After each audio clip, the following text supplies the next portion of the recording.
go ahead and start off with the first question. Mr. Welton, you'll answer first, followed by Mr. Lemonade, then Mrs. Strada, Mr. Tittle. The question relates to gas taxes and that sort of thing. We've heard a lot about it. The question is, what is your position on transportation funding, such as a gas tax, and what solutions do you offer? Thank you.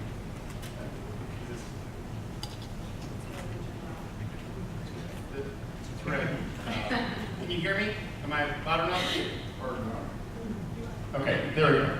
I don't think there's anything fiscally responsible about the current transportation budget we have in Wisconsin. Our bonding rate is currently at 22%, which means that 22 cents on every dollar in transportation taxes that you and I pay goes directly to debt service rather than fixing the roads here in Wisconsin. And we've got the fourth worst roads in the country. The average Wisconsin driver is paying $637 more each year in car maintenance because of the condition of our roads. And that is money that's coming out of the pockets of working families and also affecting businesses.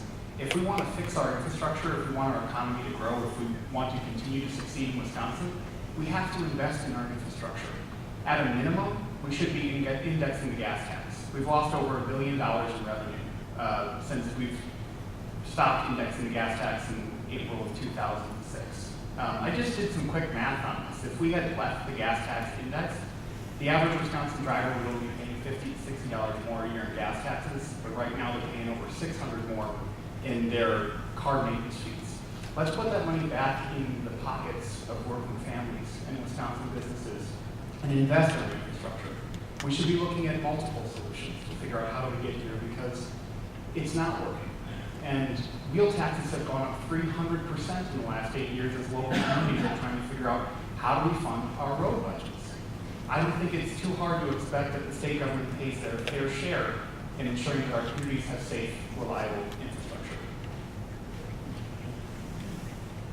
The question at hand deals with how do we raise more revenue for roads. I think it often misses the point when we have this debate, what are we going to do about raising revenue without looking at the expense side. There's two sides to every balance sheet.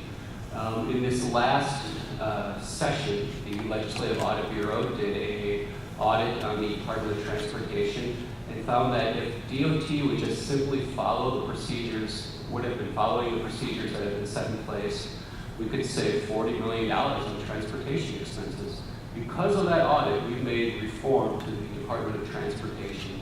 Now, road projects are coming in on time, ahead of time, and under budget because of the reforms we made in the Department of Transportation.